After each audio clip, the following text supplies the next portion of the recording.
अनंतकोटी ब्रह्मांड नायक राजाधिराज योगीराज प्रब्रह्म श्री संत सद्गुरू ब्रह्मांड नायक बाळूमामांच्या नावानं चांग भलं, हलसिद्धनाथांच्या नावानं चांग भलं.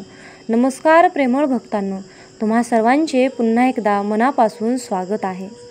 भक्तांनो, आजच्या नवीन आणि सुंदर अशा संदेशाला सुरुवात करण्याआधी मी माझ्या ब्रह्मांडाचरणी नतमस्तक होऊन आजच्या सादरीकरणाला सुरुवात करते. त्याआधी भक्तांनो, ज्या काही तुमच्या चांगल्या इच्छा आहेत त्या कमेंट करून नक्की मला कळवा.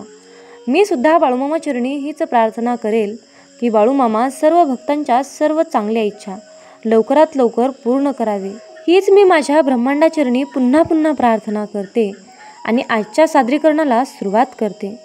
भक्तांनो, आजचा दैवी संदेश तुमच्यासाठी खूपच खास आणि महत्त्वपूर्ण असणार आहे. भक्तांनो, खरंच भाग्यवंत भक्तांच्या समोरच हा संदेश आज येणार आहे. म्हणून भक्तांनो, कृपया करून तुम्हाला विनंती आहे, हा संदेश ऐकायला तुम्ही कसल्याही प्रकारचा विलंब करू नका.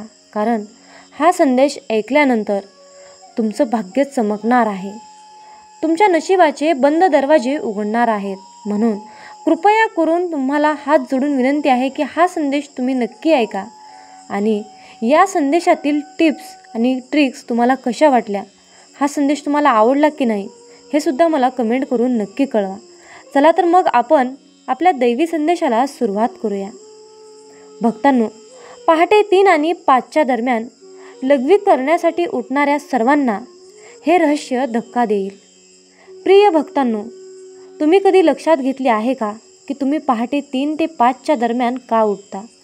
तुम्हालाही दररोज यावेळी उठल्यानंतर अस्वस्थ वाटते का? किंवा तुम्हाला विनाकारण शौचालयात जावे लागते का? तर आता सावधगिरी बाळगा, कारण ही एक सामान्य घटना नाही. ही विश्वाची खूण आहे, जी शांत असतानाही तुमच्याशी बोलत आहे. आणि आज पूज्य महाराजांनी, पूज्य आपल्या बाळूमामांनी उघड केलेले रहस्य तुमच्या पाठीला थंडी वाजवेल. शेवटी या अमृत वेळेत तुम्हाला काय जागे करत आहे? कोणते देव तुम्हाला त्यांची उपस्थिती जाणवू देऊ इच्छितात? हे येणाऱ्या काही चांगल्या बातमीचे लक्षण आहे की गंभीर इशारा आहे? एखादी उच्च शक्ती तुम्हाला बोलावत आहे की तुमच्या आयुष्यात असे काही वळण येणार आहे ज्याची हे ब्रह्मांड तुम्हाला पूर्वसूचना देऊ इच्छित आहे? हा बाळूमामांचा योगायोग नाही, हे चिन्ह दैवी शक्ती रहस्यमय आणि अत्यंत शक्तिशाली आहे. आणि म्हणूनच या व्हिडिओमध्ये, या संदेशामध्ये मी तुम्हाला ते मोठे रहस्य सांगणार आहे, जे जाणून घेतल्यावर तुम्ही तुमच्या आत्म्यात डोकावू शकाल आणि यावेळी तुमचा आत्मा कोणत्या ऊर्जेशी जोडलेला आहे हे तुम्हाला नक्कीच समजेल. भक्तांनो, ही जी काही माहिती मी तुम्हाला सांगत आहे ती शास्त्रानुसार सत्य आणि खरीच आहे. तुम्ही विश्वास ठेवा किंवा नका ठेवू, तुमची ती आवड आहे. पण भक्तांनो, मी ही एक गोष्ट नक्कीच सांगेन की जर तुम्ही त्यावर विश्वास ठेवला तर तुमची बोट नक्कीच पार पडेल. भक्तांनो, पहाटे 3 ते 5 वाजेपर्यंतचा काळ हा एक रहस्यमय काळ आहे. भक्तांनो, पहाटे 3 ते 5 वाजेपर्यंतचा हा काळ सामान्य घड्याळाचा टिकटिक नाही. हे असे क्षण आहेत जेव्हा संपूर्ण विश्वात कंपन सुरू होतात. यावेळी विश्वातील सर्व देव, देवी, भूत, आत्मे आणि दैवी शक्ती जागृत होतात आणि त्या सर्वांचे उद्दिष्ट आपल्याशी संवाद साधणे आहे, आपल्याला संकेत देणे आहे.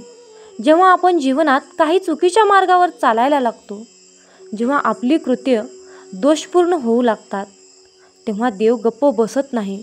तो संकेत देतो की सावधगिरी बाळगा, अजूनही वेळ आहे. आणि जेव्हा आपण काही चांगले कर्म करतो, जेव्हा आपले हृदय खरे असते, तेव्हा देवता आनंदी होतात. आपले कुटुंब देवता, आपले पूर्वज आपल्याला सांगू इच्छितात की आपण योग्य मार्गावर आहोत, आशीर्वाद तुमच्या सोबत आहेत. आणि या सर्व संकेतासाठी एक माध्यम तयार झाले आहे. मामा म्हणतात, जेव्हा तुम्हाला रात्री अचानक जागे व्हाल, जेव्हा तुम्ही दररोज रात्री पहाटे 3 ते 5 दरम्यान जागे व्हाल, तेव्हा समजून घ्या की एखादी शक्ती तुम्हाला जागे करत आहे. काही संदेश तुमची वाट पाहत आहे. कधीकधी हा संकेत स्वप्न असतो, कधीकधी एक विचित्र अस्वस्थता आणि कधीकधी अशी भावना जी शब्दात वर्णन करता येत नाही. आता प्रश्न पडतो की हे संकेत कोणाचे आहेत? देवाचे, तुमच्या पूर्वजांचे की इतर कोणत्याही अदृश्य शक्तीचे? आणि सर्वात महत्त्वाचे म्हणजे तुम्ही हे संकेत समजू शकता का की तुम्ही त्याकडे दुर्लक्ष करत आहात? कारण जर तुम्ही या संकेताकडे दुर्लक्ष केले तर तुमच्या जीवनाचा मार्ग बदलू शकणारा इशारा तुम्ही गमावू शकता. पहाटे 1 ते 2च्या दरम्यान जागे होणे हे भूताचे लक्षण आहे. सावधगिरी बाळगा. भक्तांनो, जर तुम्ही पहाटे 1 ते 2च्या दरम्यान जागे झालात तर हा एक साधा योगायोग नाही, तर एक इशारा आहे, एक अतिशय गंभीर इशारा आहे.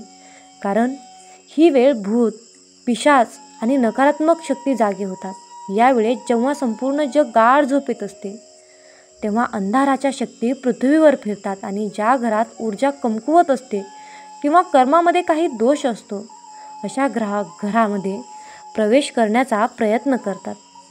जर तुम्ही देखील यावेळी वारंवार जागे होत असाल तर समजून घ्या की कोणीतरी भूत, एखादी अदृश्य शक्ती तुम्हाला हानी पोहोचवण्याचा प्रयत्न करत आहे किंवा तुम्हाला काहीतरी सांगू इच्छित आहे की हे तुमच्या आयुष्यात एक मोठे संकट येण्याचे लक्षण आहे. तुमच्या कुटुंबाला, मुलांना किंवा संपत्तीला धोका असू शकतो. तुमचे सर्व काम अचानक अडकू शकते आणि बिघडू शकते आणि हे सर्व कारण म्हणजे एक शक्ती तुमच्या आयुष्यात हस्तक्षेप करू इच्छिते. परंतु भक्तांनो, घाबरू नका. प्रत्येक अंधारामागे एक रक्षक असतो आणि यावेळी तुमचा रक्षक म्हणजे हनुमानजी आहेत. म्हणून जेव्हा जेव्हा तुम्हाला रात्री 1 ते 2च्या दरम्यान यावेळी जागे व्हाल तेव्हा घाबरू नका. डोळे बंद करा आणि मनात फक्त एकच मंत्र म्हणा, ओम हम हनुमते नमः. ओम हम हनुमते नमः. काळजीपूर्वक ऐका आणि पुन्हा करा ओम हनुमते नमः. या मंत्राचा जप केल्याने तुम्हाला पाहणाऱ्या आणि तुमच्याकडे येऊ इच्छिणाऱ्या सर्व वाईट शक्ती लगेच पळून जातील. भक्तांनो, हनुमानजी त्यांच्या गाढवाने त्यांचे रक्षण करतील, जे त्यांना खऱ्या मनाने हाक मारतील. तर मित्रांनो, जर तुम्ही या अनुभवातून गेला असाल तर कमेंटमध्ये जय बजरंगबली लिहा आणि व्हिडिओला नक्कीच शेअर करा, जेणेकरून इतर कोणतीही शक्ती स्वतःचे रक्षण करू शकेल. भक्ती म्हणजे संरक्षण आणि नाव म्हणजे शक्ती. ओम हम हनुमते नमः. भक्तांनो, जर पहाटे 2 ते 3 वाजच्या दरम्यान झोपेतून उठणे म्हणजेच पूर्वजांच्या नाराजीचे लक्षण आहे. आता पुढील गोष्ट काळजीपूर्वक ऐका, कारण ही गोष्ट खूप खोल आणि गंभीर आहे, कारण खूप महत्त्वाची आहे. जर तुम्ही पहाटे 2 ते 3 वाजच्या दरम्यान जागे होत असाल तर हे सामान्य लक्षण नाही, हे तुमच्या पूर्वजाचे दुःखद आव्हान आहे. हो मित्रांनो, ही अशी वेळ आहे जेव्हा तुमच्या पूर्वजांचे दरवाजे तुमच्याशी संवाद साधण्यासाठी उघडतात. जर यावेळी तुमची झोप वारंवार खंडित होत असेल तर तुम्ही समजून घ्या की तुमचे पूर्वज रागावले आहेत. हो, कदाचित जाणून बुजून किंवा नकळत असे काही कृत्य केले असेल ज्यामुळे त्यांना वेदना झाल्या असतील, ज्यामुळे त्यांचा आत्मा अस्वस्थ होतो. आणि जेव्हा पूर्वज अस्वस्थ होतात तेव्हा जीवनाची शांती हिरावून घेतली जाते. मग तुम्ही कितीही धावपळ केली तरी आनंद तुमच्या जवळ येत नाही. कारण जेव्हा पितृदोष येतो तेव्हा केवळ संपत्तीच जात नाही तर तुमचे शरीरही आजारांचे घर बनते. कुटुंबात कलह वाढतो, नातेसंबंध तुटू लागतात, जणू काही घरावर काही अदृश्य ओझे पसरले आहे आणि सर्व आनंद हळूहळू निघून जातो.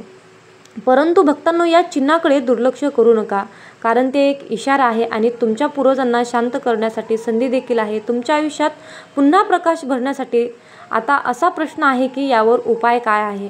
काळजीपूर्वक ऐका. जर तुम्हाला खरोखरच तुमच्या पूर्वजांच्या आत्म्याला शांती द्यायची असेल तर काही खास कामे तुम्हाला करायला हवीत.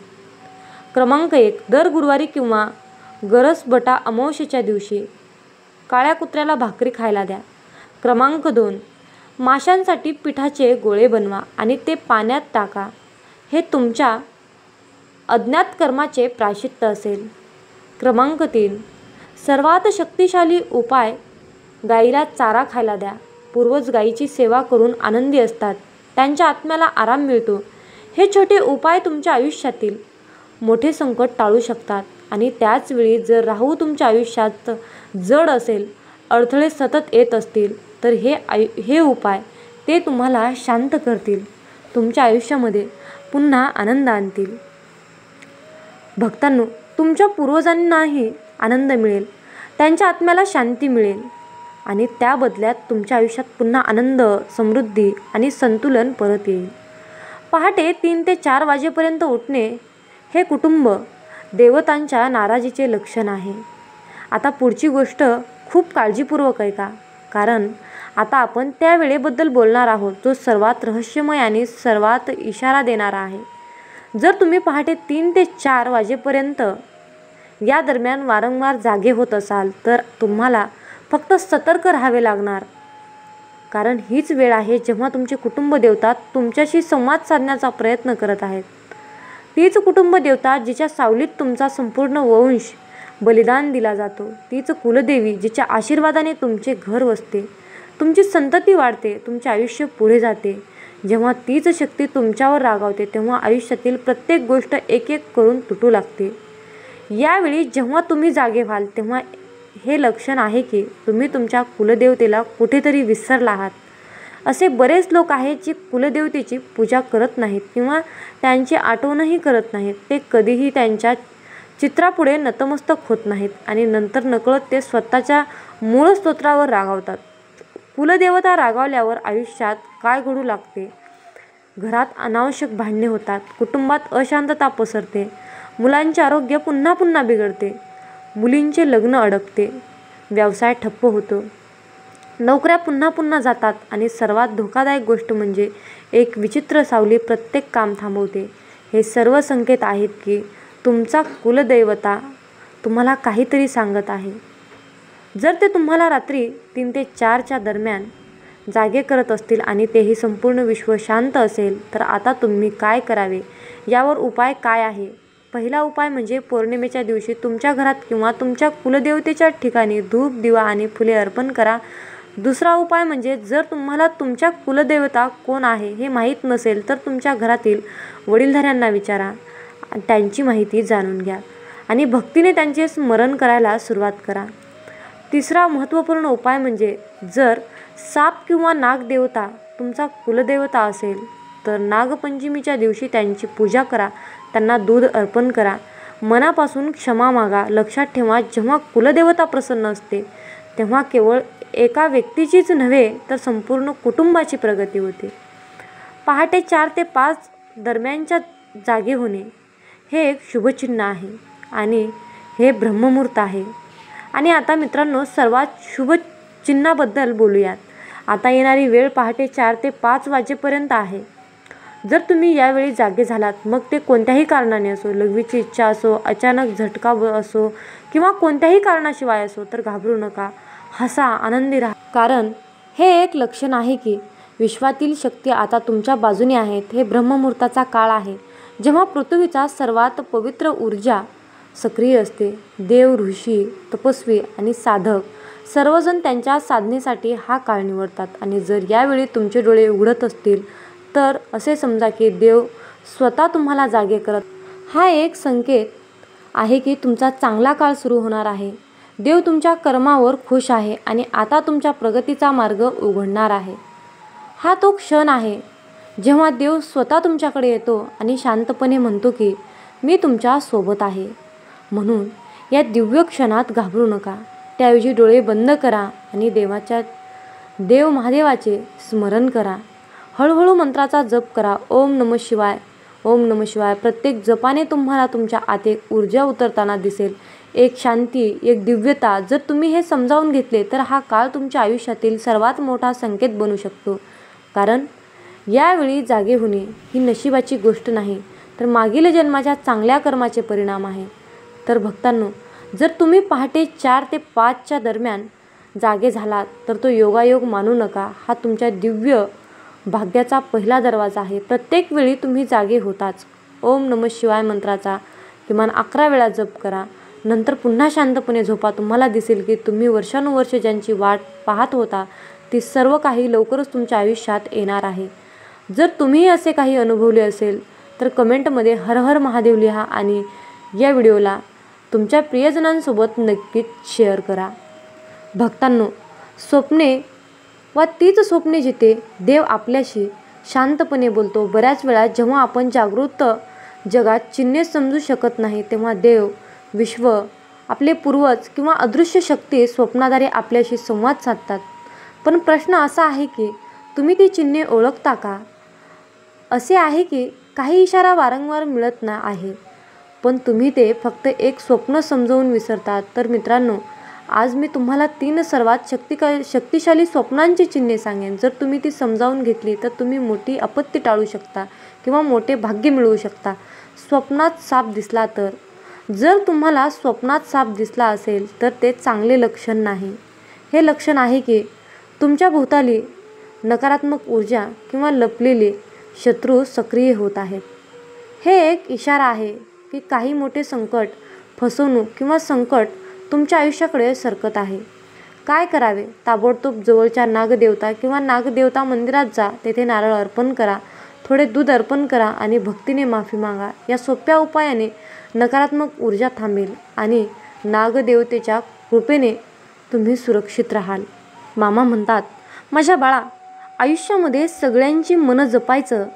आपण कॉन्ट्रॅक्ट घेतलं की स्वतःच्या भावनांची भंगारात विक्री सुरू होते आणि आपण स्वतःच भिकेला लागायला सुरू होतो. प्रयत्न इतके करा की शांततेमध्ये आपण एखाद्या गोष्टीसाठी संघर्ष करत आहोत याचा कोणाला सुगावा देखील लागायला नको.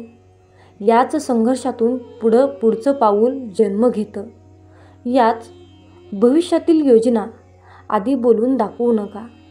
तुम्हाला एखादा नवीन कोर्स करायचा आहे, नवीन प्रोजेक्ट हातात घ्यायचा आहे किंवा कुठेतरी गुंतवणूक करायची आहे, हे बोलून दाखवलं की काही लोक आपल्या आधीच ते काम सुरू करतात, तर काही लोक मुद्दाम आपल्या कामात अडथळा आणण्याचा प्रयत्न करतात. समजा तुम्ही एखाद्या ठिकाणी नोकरीसाठी अर्ज केला आहे आणि ही गोष्ट मित्रांना सांगितली. अशा वेळी तुमच्या ओळखीचा दुसरा कोणीतरी आधीच तिथे पोहोचतो आणि संधी तुमच्या हातातून निसटून जाते. म्हणून बाळा, काम पूर्ण झाल्याशिवाय लोकांना सांगू नका. जुने अपमान पुन्हा पुन्हा उगाळू नका. कारण तुमचा कोणी अपमान केलाय, तुम्हाला फसवलंय, तुम्हाला समजून घेतलं नाही, हे सतत लोकांना बोलून दाखवलं की तुम्ही कायम हतबल आणि बिचारे वाटता. यासाठी लोक तुमच्याबद्दल सहानुभूती दाखवणार नाहीत, पण कमकुवत मात्र नक्कीच समजतील. जर तुम्ही म्हणालात, माझ्या बॉसने माझा खूप अपमान केला होता, तर समोरचा म्हणेल, मग नोकरी का सोडली नाही? अपमान सहन करत का बसला? असे अनेक प्रश्न उपस्थित केले जाऊ शकतात. म्हणून अपमानाचं दुखणं आतल्या आत बरं करण्याचा प्रयत्न करा, लोकांपुढे नाही. लोकांना जखमा बरी करता येत नाही, पण जखमेवर मीठ चोळणं खूप छान जमतं. तुमच्या जुन्या चुका सर्वांसमोर मांडू नका. तुम्ही एखाद्या चुकीचा निर्णय घेतला, कोणावर भरोसा ठेवून फसलात, हे लोकांना सांगितल्यावर ते तुमच्या दुःखात सहभागी होणार नाहीत. उलट तुम्हाला मूर्ख मात्र नक्कीच समजतील. म्हणून समजा तुम्ही लोकांना म्हणलात की अमुक माणसाने माझी 50,000 रुपयांची फसवणूक केली, तर लोक लगेच म्हणतील, तुम्ही अगोदर चौकशी करायला हवी होती. काही विचार न करता पैसे का दिले, कसे दिले, या सर्व उठावे ठेवेपासून दूर राहायचं असेल आणि लोकांचे टोमणे सहन करायचे नसतील, तर स्वतःच्या चुका समाजासमोर उघड करू नका. एक गोष्ट लक्षात ठेवा, चुकांमधून शिकणारा माणूस यशस्वी मात्र नक्कीच होतो. म्हणून म्हणतात, ठेच लागली की माणूस आपोआप सावधगिरी ठेवतो. मामा म्हणतात, प्रेमात वाद विवाद, हेवे देवे, रुसवे फुगवे तर येतातच. असं म्हटलं जातं की भांडल्याने प्रेम हे अधिक घट्ट होतं. पण 2 जीवांमधील खाजगी गोष्टी समाजासमोर मांडल्या की लोक त्यावर चर्चा करतात, टोमणे मारतात आणि मजा घेतात. प्रेम सुंदर असतं, पण ते फक्त 2 जणांमधलं नातं असावं. आजची पिढी काय करते? प्रेमात पडले की लगेच इंस्टाग्राम स्टोरी, व्हॉट्सअपला डीपी, फेसबुकला फोटो आणि ब्रेकअप झालं की डिलीट आल. पण लोकांच्या मनात त्या आठवणी कायम राहतात आणि त्यांच्या चर्चेमध्ये तुमचं नाव हा विषय बनतो. प्रेम ही गोष्ट खाजगी ठेवा, तिचा सन्मान करा. लोकांना अजिबात बोलून दाखवू नका, नाहीतर याच गोष्टीला धरून लोक तुमची थट्टा करतील आणि तुम्हाला अपमानित व्हावे लागेल. तुम्ही रिलेशनशिपमध्ये आहात, एक दिवस काहीतरी छोटा वाद झाला आणि लगेच तुम्ही सोशल मीडियावर सॅड स्टोरी टाकता. लगेच लोक समजून जातात, याच्यामध्ये वाजलंय, काहीतरी खळबळ उडाली आहे, काहीतरी खटके उडत आहेत. अशा वेळी काही लोक तुमच्यावर हसतात, काही लोक जास्त खोदून खोदून विचारतात आणि काही लोक फक्त गॅपीससाठी तुमचं नाव चघळतात. म्हणून खाजगी गोष्टी खाजगीच ठेवा, कारण प्रेमातले प्रत्येक क्षण हे तुमचे आहेत, जगाचे नाहीत. तुमचं प्रेम, तुमचं नातं, तुमचं आयुष्य हे इंस्टाग्राम पोस्टसाठी नसून मनापासून जपण्यासाठी आहे आणि जगण्यासाठी आहे. तुमचं आर्थिक जीवन उघड कधीच करू नका. तुम्ही दर महिन्याला किती कमावता, किती खर्च करता, लोकांची किती उधारी आहे आणि शेवटी किती बचत करता हे बोलून दाखवलं की लोक तुमचं गणित मांडायला सुरुवात करतात. उदाहरणार्थ, तुम्ही असं म्हटलं की मी दर महिन्याला 1,00,000 रुपये कमवतो, तर लोक लगेच म्हणतील, मग आमच्यासाठी काय केलं? मामा सांगतात, माझ्या बाळा, आयुष्यामध्ये पैसा ही खूपच खास गोष्ट आहे. तो तुम्हाला सुरक्षित ठेवतो, तुमचा आत्मविश्वास वाढवतो आणि भविष्यासाठी तयार ठेवतो. पण जर तुम्ही ते सगळ्यांसमोर उघड करू लागलात की मी दर महिन्याला एवढे कमावतो, माझ्याकडे इतकी बचत आहे, तर लोक तुमच्या पैशावर नजर ठेवायला लागतात, तुमच्या निर्णयावर टीका करायला लागतात. तुमचं उत्पन्न, खर्च, बचत, कर्ज या गोष्टी खाजगी व्यवसायात असाव्या. आयुष्य सगळ्यांपुढे मांडू नका, कारण सर्वच लोक तुमचं भलं बघत नाहीत. कारण काही लोक तुमच्या कमकुवत बाजू जाणून घेण्यासाठी धडपडत असतात. माझ्या बाळा, आयुष्यामध्ये या 7 गोष्टी आयुष्यभर गुपित ठेवल्यात तर तुमच्या आयुष्याचं सोनं होईल. तुमचं आयुष्य शांत, मजबूत आणि यशस्वी नक्कीच होईल. म्हणून तुमच्या आयुष्यातील खाजगी गोष्टी या खाजगीच ठेवा. बोला जय बाळूमामा. माझ्या बाळा, आयुष्यामध्ये छोट्या छोट्या तक्रारी करणे सोडा. आयुष्यामध्ये तुम्हाला जर नेहमी आनंदी आणि समाधानी होऊन यशस्वी व्हायचं असेल, तर तुमचे जीवन योग्यरित्या हँडल करायचं असेल, तर छोट्या छोट्या तक्रारी करणे पहिल्यांदा सोडून द्या. प्रत्येक व्यक्तीविषयी मनामध्ये एखादी तक्रार ठेवणे, प्रत्येकाविषयी काही ना काहीतरी गराणे करणे सोडून द्या. प्रत्येकाला आपण कसे बरोबर आहोत, समोरचा कसा चुकीचा आहे, प्रत्येक छोट्या छोट्या गोष्टीला समोरच्याला उत्तर देणे, या गोष्टींमध्ये आपण स्वतःची एनर्जी वाया घालवत असतो. या गोष्टींनी कोणताच फायदा होत नाही. ते भांडण शांत होत नाही, उलट जास्त वाढत जाते.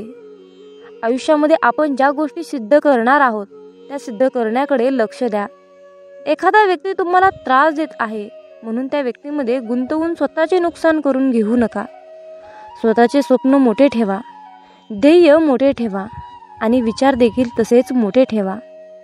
समजा एखाद्या व्यक्तीने तुमचा अपमान केला तर त्यांच्याबरोबर तक्रार करत बसू नका, त्यांच्याशी वाद घालत बसू नका. त्याला उत्तर द्या, पण तुम्ही स्वतःला जास्त सिद्ध करून न बोलता त्याला शांत करा. काही लोकांचे विचारातच अतिशय खालच्या थराचे असतात. अशा हलक्या विचारांच्या लोकांशी कधीच वाद घालू नका किंवा तक्रार करू नका. आपले विचार देखील आपण हलके करायचे नाही. थर्ड क्लास लोकांच्या नादी लागून आपण देखील थर्ड क्लास बनत असतो. त्यामुळे अशा लोकांशी कधीही वादविवाद करण्याच्या नादी लागू नका. माझ्या बाळा, सर्वांच्या नजरेत चांगले राहण्यासाठी काहीच गरज नाही. त्रिकालवादी सध्या तर हेच आहे की तुम्ही स्वतःला दुसऱ्यांच्या नजरेत चांगले बनवायला गेलात तर जगातील सर्वात दुःखी व्यक्ती तुम्ही स्वतः असाल हे लक्षात ठेवा. कारण आपण कसे जरी वागलो तरी समोरचा व्यक्ती त्याच्या मर्जीनेच आपल्याविषयी मत बनवत असतो. व्यक्तीचा स्वभाव वेगळा असतो. प्रत्येक व्यक्तीकडून आपापल्या अपेक्षा वेगवेगळ्या असतात. मग तुम्ही काय प्रत्येक व्यक्तीच्या स्वभावानुसार, अपेक्षेनुसार स्वतःला बदलणार आहात का? स्वतःचे आयुष्य म्हणजे खेळण्यातील बाहुला करणार आहात का? कोण तुम्हाला मूर्ख उमट म्हणेल, कोण तुम्हाला शहाणा म्हणेल, कोण तुम्हाला भोळा म्हणेल, तुम्हाला चालक म्हणेल. मग तुम्ही हे ऐकून कधी मूर्ख तर कधी शहाणे होणार आहात का? जग काही म्हणेल, पण तुम्ही कसे आहात ते तुम्हीच ठरवायचे आहे. जगाला खुश ठेवण्याच्या सवयीमुळे तुम्ही कधी स्वतःला विसरून बसाल, स्वतःचे अस्तित्वच अंधारात ढकलाल. ते तुम्हालाच कळणार नाही. काही लोकांना तुम्ही असल्याचा त्रास होईल, काही लोकांना नसल्याचा त्रास होईल, काही लोकांना तुमच्या यशाचा त्रास होईल, काही लोकांना तुमच्या बोलण्याचा त्रास होईल. होऊ द्या. त्यांना त्रास होत आहे म्हणून तुम्ही काय स्वतःला विसरणार आहात का? समोरच्या व्यक्तीला तुमचा त्रास होत आहे म्हणून तुम्ही स्वतःला त्रास करून घेणार आहात का? माझ्या बाळा, एक गोष्ट नेहमी लक्षात ठेव, आजूबाजूचे लोक आपल्याला मागे खेचूनच आनंदी होणार असतात. जगाला खुश आपण ठेवू शकत नाही, प्रत्येकाचे मन आपण जपू शकत नाही. त्यामुळे स्वतःला कसे सिद्ध करू शकाल, स्वतः कसे यशस्वी होऊ शकाल याकडे लक्ष द्या. मग बघा, जग आपोआप तुमच्याकडे बघून खुश होईल. स्वतः प्रामाणिक राहा, चांगल्या मार्गावर चालत राहा. मग बघा, जग तुमच्याकडे बघतच राहील. प्रत्येकाला स्पष्टीकरण देऊ नका. जगाला तुम्हाला काय हवं आहे याच्याशी काहीच देणं घेणं आहे, तर त्यांना काय तुमच्याकडून हवं आहे त्यांच्याशी देणं घेणं असतं. तुमच्याकडून कोणत्या गोष्टी करून घेता येतील हेच त्यांना माहीत असतं. आणि त्या गोष्टी जर तुमच्याकडून नाही मिळाल्या तर तुम्हाला ते दोष देऊ लागतात.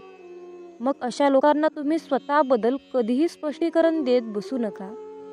आपण कसे त्यांना मदत करू शकत नाही किंवा आपण काहीच चुकीचं वागत नाही हे त्यांना पटवून देण्याची काहीच गरज नाही. कारण तुम्ही कितीही त्यांना तुमचं मत सांगितलं तरी त्यांना जे बोलायचं आहे तेच बोलणार. त्यांचं तुमच्याविषयी जे मत निर्माण झालं आहे ते मत ठाम राहणार.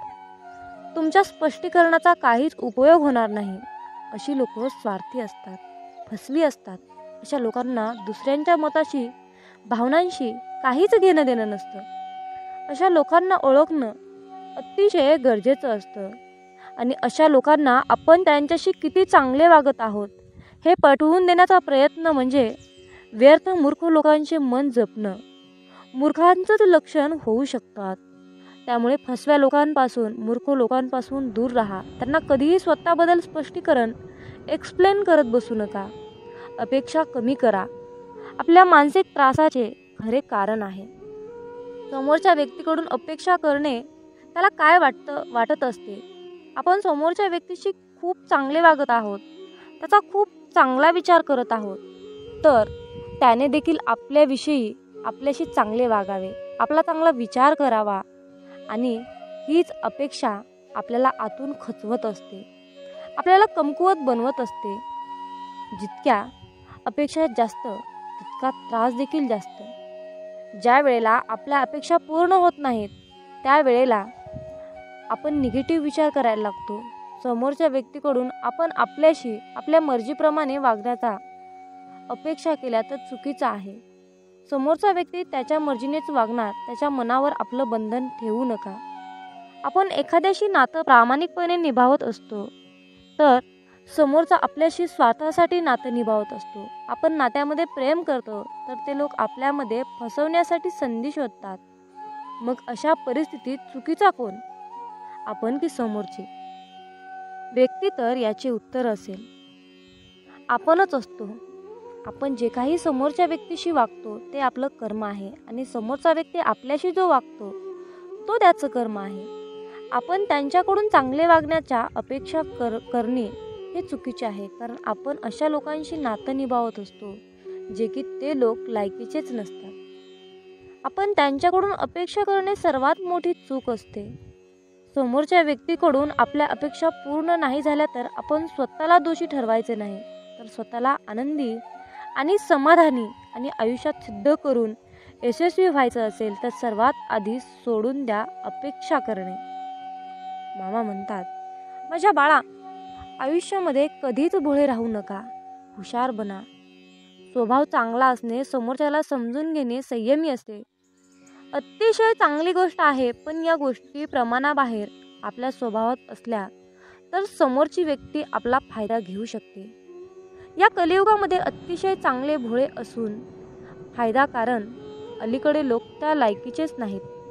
प्रत्येक वेळेला आपण नातं टिकवण्यासाठी शांत बसतो, समोरच्या व्यक्तीचा स्वभाव जपण्याचा प्रयत्न करत असतो. प्रत्येक वेळेला आपण स्वतःमध्ये बदल करून समोरच्या व्यक्तीला समजून घेत असू तर समोरचा व्यक्ती तुम्हाला कमकुवत समजायला वेळ लावणार नाही. अशा या भोळ्या विचारामुळे लोक तुम्हाला लास्ट स्टेजला त्रास देऊ शकतात.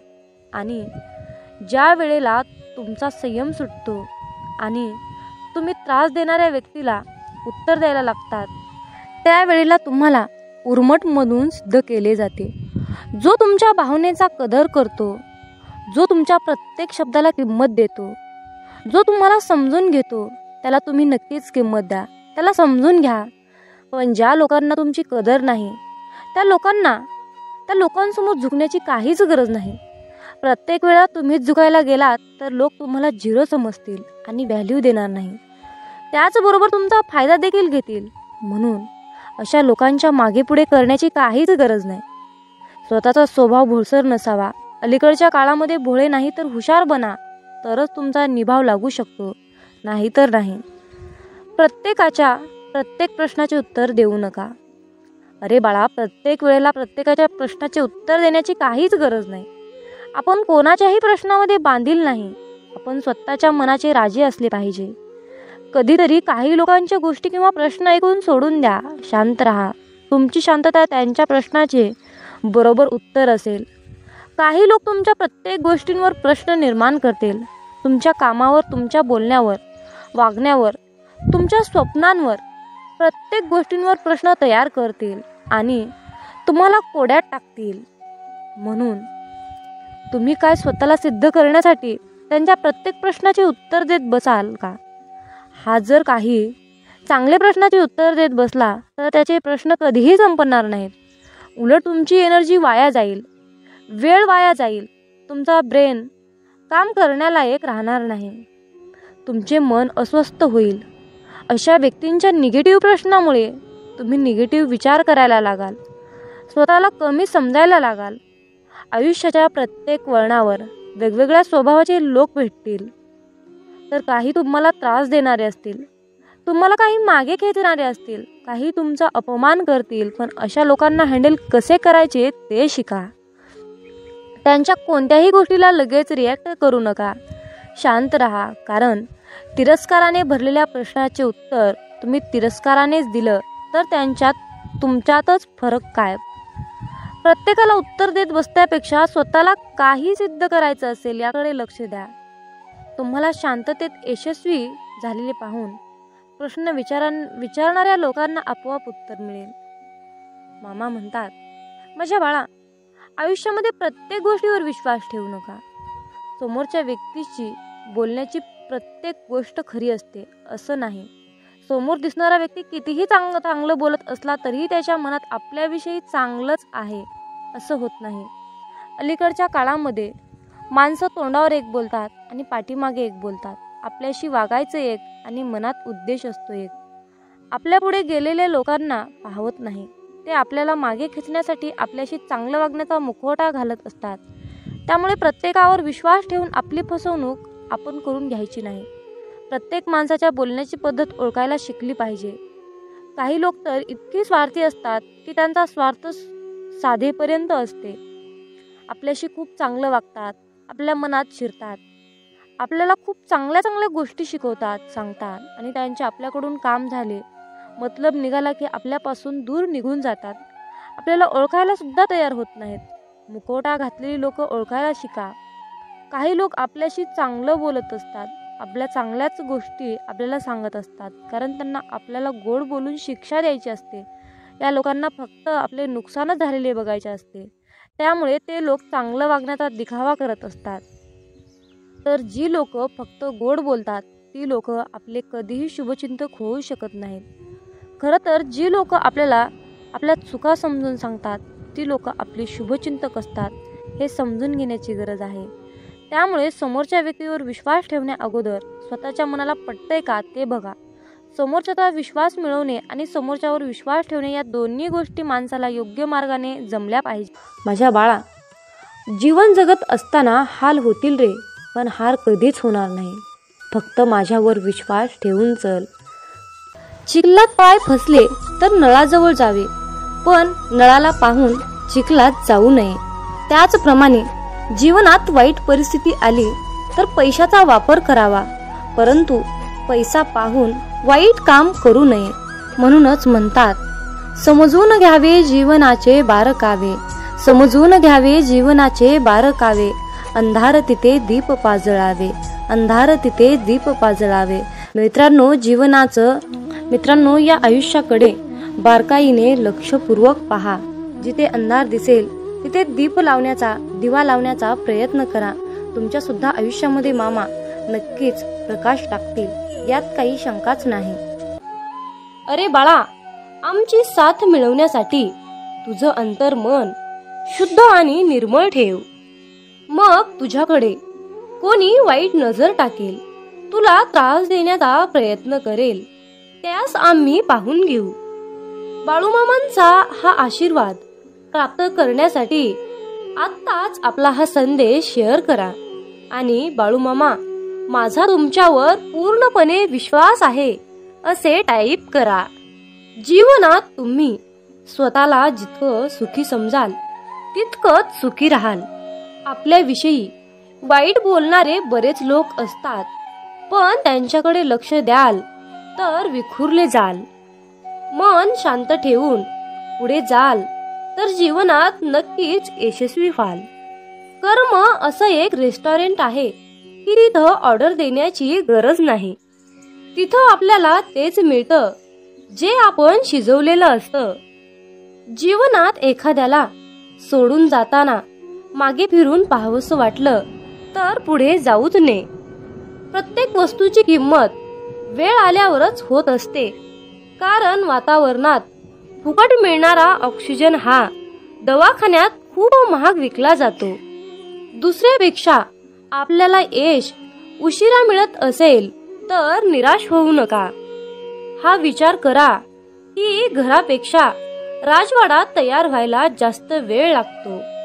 दगडामध्ये एक कमतरता आहे की तो कधीच वितळत नाही, पण एक चांगुलपणा आहे की तो कधीच बदलत नाही.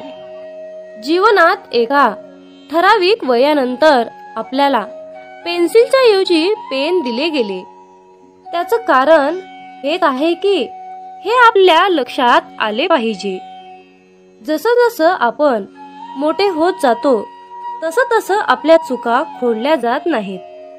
तुम्ही सहमत असाल तर आत्ताच आपल्या व्हिडिओला लाईक करा आणि चॅनलला सबस्क्राईब करा. तुमच्यासाठी नशिबाचे योग्य ते द्वार उघडले जाईल. वाक्य छोटं आहे पण तितकंच खरं आहे. जग धोका देऊन हुशार झालं आणि आपण विश्वास ठेवून मूर्ख झालो. जीवनात काही जखमा अशा असतात की त्या दिसत नाहीत, कोणाला दाखवताही येत नाहीत, पण त्या सतत टोचत राहतात. जीवनात समोरच्याला माफ करता येतं, त्याचे अपराध विसरता येतात, पण त्यांच्यात पुन्हा एकदा मन गुंतून राहता येत नाही. स्वतःचं मन शांत करता आलं की सगळे गोंधळ आपोआप शांत होतात. मामा म्हणतात, माझ्या बाळा, एक गोष्ट नेहमी लक्षात ठेव, अपेक्षा हीच दुःखाचं सर्वात मोठं कारण आहे. जीवनात मानवी स्वभाव ओळखणं खूप अवघड आहे, कारण माणूस हा वेळेनुसार बदलतो. जेव्हा एक व्यक्ती दुसऱ्या व्यक्तीवर प्रेम करते तेव्हा ती म्हणते की मी तुझ्यासाठी जीव द्यायला सुद्धा तयार आहे. पण जशी वेळ बदलते तेव्हा तीच व्यक्ती म्हणते की मी तुझा जीव घेईन. त्यामुळे लक्षात ठेवा की सर्व काही बदलणार आहे आणि बदल ही एक शाश्वत गोष्ट आहे. मामा सांगतात, जीवनात ज्या ठिकाणी आपल्याला सर्वात शेवटी आमंत्रित केलं जातं त्या ठिकाणी कधीच जायचं नाही, कारण तुम्हाला तिथे बोलवण्याची कुणाचीच इच्छा नसते. त्यांनी तुम्हाला केवळ उपचार म्हणून बोलाविलं असतं. अशा ठिकाणी जाऊन स्वतःचं महत्त्व कमी करून घेऊ नका. जोपर्यंत एखादी गोष्ट स्वतःहून कोणीच आपल्याला सांगत नाही तोपर्यंत ती गोष्ट विचारू नका. जर का तुम्ही एखाद्या व्यक्तीसाठी महत्त्वाचे असाल तर ती व्यक्ती तुम्हाला सर्व काही स्वतःहून सांगेल. आयुष्य बदलण्यासाठी सर्वांनाच वेळ मिळतो, पण वेळ बदलण्यासाठी परत आयुष्य कुणालाच मिळत नाही. म्हणून बाळा, ही एक गोष्ट